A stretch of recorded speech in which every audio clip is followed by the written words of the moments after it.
여러분 안녕하십니까? 1월 26일 목요일 JCM 모닝뉴스입니다. 울산시가 맑은 물 확보를 위한 종합계획 수립에 나섰습니다. 10억 원의 예산을 들여 착수한 이 용역에는 기존 댐의 저수량을 늘리거나 소규모 댐을 개발하는 방안, 그리고 폐쇄된 상수원 복원과 해수 담수화 등 맑은 물 확보를 위한 다양한 방안들이 담길 계획입니다. 특히 이 용역은 반고대 암각화 보존을 위한 물 문제와도 직결돼 결과가 주목되고 있습니다. 김영환 기자가 보도합니다. 기후변화에 따른 가뭄 지속과 낙동강 표류수의 수질 악화 등으로 울산의 맑은 물 확보가 갈수록 어려워지고 있습니다. 반구대 암각화 보존을 위한 운문댐 물공급 문제도 지지부진한 상태입니다. 이런 가운데 울산시가 안정적이고 효율적인 수자원 공급 체계 마련을 위한 맑은 물 확보 종합계획 수립 용역에 착수했습니다. 이번 용역에서 맑은 물 확보를 위한 다양한 방안이 검토됩니다. 먼저 김두겸 울산시장이 제기해온 소규모 댐 개발 가능성이 검토됩니다. 또 사연댐과 대곡댐 등 기존 댐의 저수 능력을 증대시키는 방안도 마련됩니다. 소규모 댐이 그 당시에는 용적 결과 그렇게 타당성이 없는 것으로 되어 있지만은 제가 여러 가지 여건이 변했으니까 다시 한번 검토해봐라. 공업용수로 사용되고 있는 대암댐 물을 생활용수로 전환하는 방안과 대체조류지 건설 방안도 용역에 담깁니다.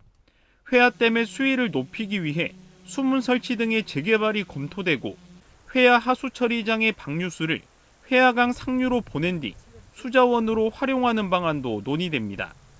이와 함께 폐쇄된 상수원을 복원하고 해수 담수화 실현 가능성과 안전성 등도 함께 검토됩니다. 이번 용역은 10억 원이 투입되며 내년 상반기에 완료될 예정입니다. 이번 용역을 통해 맑은 물을 안정적으로 확보할 수 있는 구체적인 방안이 마련될 수 있을지 관심이 모아지고 있습니다. JCN 뉴스 김용환입니다. 나경원 전 원내대표의 당대표 불출마 결단에 대해 김기현 국회의원이 경의를 표했습니다. 김 의원은 페이스북을 통해 총선 승리와 윤석열 정부 성공이라는 국민 염원을 실천하려는 자기 희생으로 이해한다며 당의 분열과 혼란을 막기 위한 선당 후사, 화합과 단결이라는 당이 지향해야 할 가치와 비전을 제시했다고 평가했습니다. 김 의원은 이어 나 전 대표와 함께 손잡고 멋진 화합을 이루겠다며 당원이 하나 되는 전당대회를 통해 총선 압승의 발판을 만들겠다고 밝혔습니다. 한국무역협회 울산지역본부는 지난해 울산 수출이 전년 대비 21.4% 증가한 901억 5,400만 달러를 기록했다고 밝혔습니다. 울산 수출이 900억 달러를 돌파한 건 8년 만으로 러시아 우크라이나 전쟁과 중국의 봉쇄 조치 등 어려운 대외 여건 속에서도 울산의 주력 수출 품목인 석유 제품과 자동차가 높은 성장세를 보인 것으로 나타났습니다. 다만 올해는 글로벌 경기 둔화에 따른 수요 감소와 유가 하락으로 따른 수출 단가 하락으로 울산 수출이 866억 달러에 머물 것으로 전망됐습니다.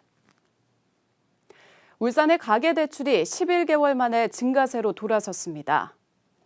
한국은행 울산본부에 따르면 지난해 11월 울산의 가계대출은 전달 대비 835억 원이 증가해 지난해 1월 이후 줄곧 감소세를 보이던 가계대출이 11개월 만에 증가로 전환했습니다. 역대 가장 많은 뭉칫돈이 몰렸던 울산 지역 예금은행 정기예금은 11월 들어 증가 규모가 축소되는 등 증가세가 다소 누그러졌지만 반대로 새마을금고로 돈이 크게 몰리면서 비은행 금융기관 수신이 증가세로 돌아섰습니다. 10년 만에 진행되는 현대자동차 생산직 채용에 관심이 뜨겁습니다. 현대차는 다음 달 초에 공고를 내고 생산직 400명 채용 절차에 돌입할 계획인데 하반기에 추가로 300명을 더 채용합니다. 현대차가 생산직 채용에 나선 건 지난 2013년 이후 10년 만으로 관련 업계는 2년 전 기아차 생산직 채용 경쟁률인 500대 1을 넘어설 것으로 관측하고 있습니다. 울산 온산소방서 구급대원들이 구급차로 이송 중이던 임신부의 분만을 도왔습니다. 구급대원 4명은 지난 24일 오후 3시 51분쯤 곧 아기가 나올 것 같다는 신고를 받고 출동해 구급차로 산모를 이송하던 중 출산이 임박하자 응급분만을 시도해 남자 아기를 무사히 분만할 수 있게 했습니다. 아기와 산모는 모두 건강한 상태인 것으로 전해졌습니다. 이번 설 연휴 기간 울산에서는 강력범죄가 단 한 건도 발생하지 않은 것으로 나타났습니다. 울산경찰청은 설 연휴를 포함한 지난 11일부터 24일까지 울산 지역 하루 평균 범죄 신고 건수는 143건으로 지난해 설 연휴 대비 1.2%가 증가했지만 강도 등 강력범죄는 없었다고 밝혔습니다. 교통사고도 하루 평균 3건이 발생해 지난해 설 연휴보다 46.4% 감소했으며 교통사고 사망자는 없었습니다. 동부경찰서는 어제 상습적으로 상가 등에 침입해 금품을 훔친 혐의로 60대 A씨를 구속했습니다. A씨는 지난해 12월부터 최근까지 남구와 동구 일대에서 6차례에 걸쳐 200만 원 상당의 금품을 훔쳐 달아난 혐의를 받고 있습니다. 신고를 받고 출동한 경찰은 범행 장소에 있던 음료수 병에서 용의자의 DNA를 채취했고 동일 전과자 조사와 CCTV 분석 등을 통해 지난 19일 중구의 한 모텔에서 A씨를 검거했다고 밝혔습니다. LH 소유의 송정동 박상진 역사공원 일대가 장기간 건설자재 야적장으로 이용되고 있거나 방치되고 있어 도시 미관을 해친다는 민원이 제기되고 있습니다. 민원이 제기되고 있는 이 일대는 택지 개발 당시 학교용지로 지정됐지만 교육청은 당장 학교를 신설할 계획이 없다고 전했습니다.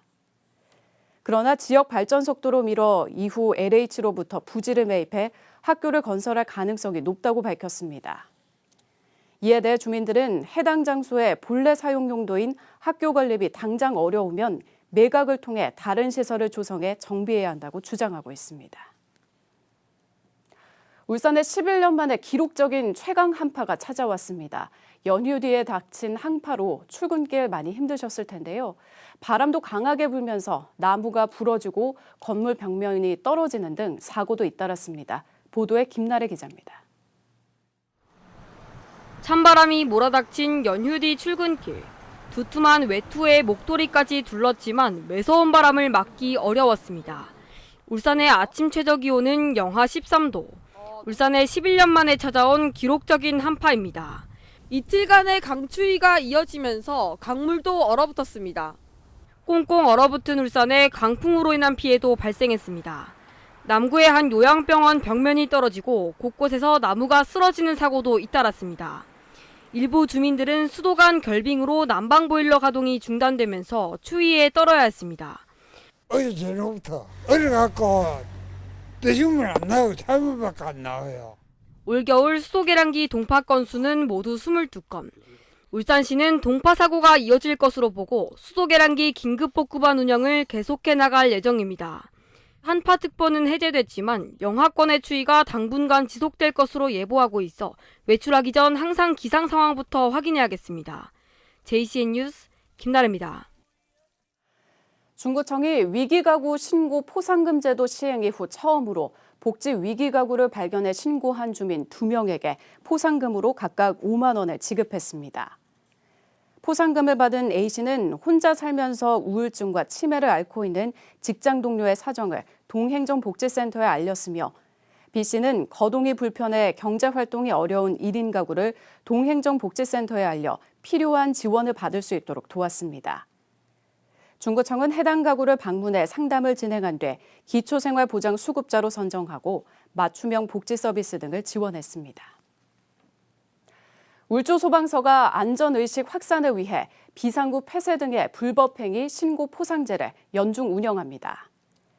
신고 포상제는 피난시설의 폐쇄, 차단 행위를 근절하기 위해 포상금을 통해 시민들의 자발적인 신고를 유도하고 경각심을 고취시키기 위한 제도입니다. 신고 대상은 다중이용업소와 문화시설 등이며 비상구나 복도, 계단, 출입구, 피난 통로를 폐쇄하는 불법 행위를 발견할 시 신고서와 사진 또는 영상을 관할 소방서에 제출하면 됩니다. 울주군 범사읍 구라리 강변 그린빌 앞 교차로 일대 도로 확장 공사가 완료됐습니다. 기존 도로는 양방향 2차로로 출퇴근 시간 만성 교통체증으로 인한 민원이 잇따랐던 곳입니다. 울주군은 지난해 5월 3억 2,900만 원을 들여 3호교 방향 우회전 전용 차선 1차로를 추가 개설했으며 이번 도로 확장으로 교통체증이 해소될 것으로 기대하고 있습니다. 대학생이 중고등학생을 대상으로 학습 보충과 상담을 지원하는 학습 지원 튜터링 사업이 4월부터 운영됩니다. 울산시교육청은 코로나19가 장기화되면서 학생들의 교육 결손이 기초학력 미달과 학교 부적응 등으로 이어지지 않도록 하기 위해 튜터링 정책을 시행한다고 밝혔습니다. 울산대학교와 유니스트에서 선발된 대학생 튜터들은 중고등학생이 소속된 학교에서 방과 후 학습 보충 지도와 공부 방법을 컨설팅하고 심리와 정서 상담, 학습 이력 관리 등을 하게 됩니다. 튜터들은 활동 시간만큼의 근로장학금과 봉사 시간을 인정받습니다. 울산시가 관내에 허가 등록된 낚시터를 대상으로 운영 실태를 점검합니다.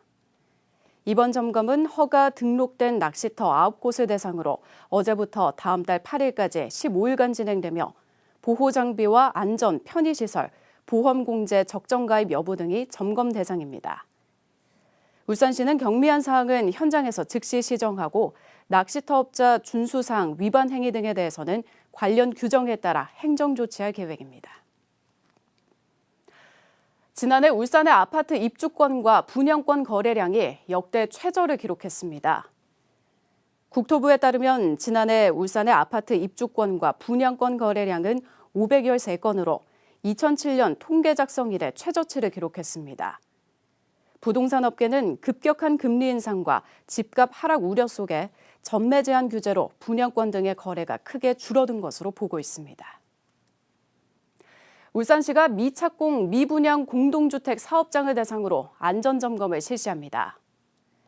시 구군 합동점검반은 어제부터 다음 달 8일까지 15일간 관내 미착공 사업장 40곳과 미분양 사업장 20곳의 생활쓰레기 정리 상태와 부지 주변 안전 위험 요소 등을 점검합니다.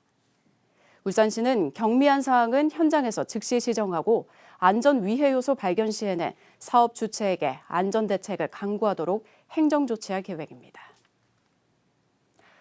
울산시가 공공 디자인에 자체 인력을 투입하는 정책을 통해 지난해 5억 원의 예산을 절감하는 성과를 거뒀습니다.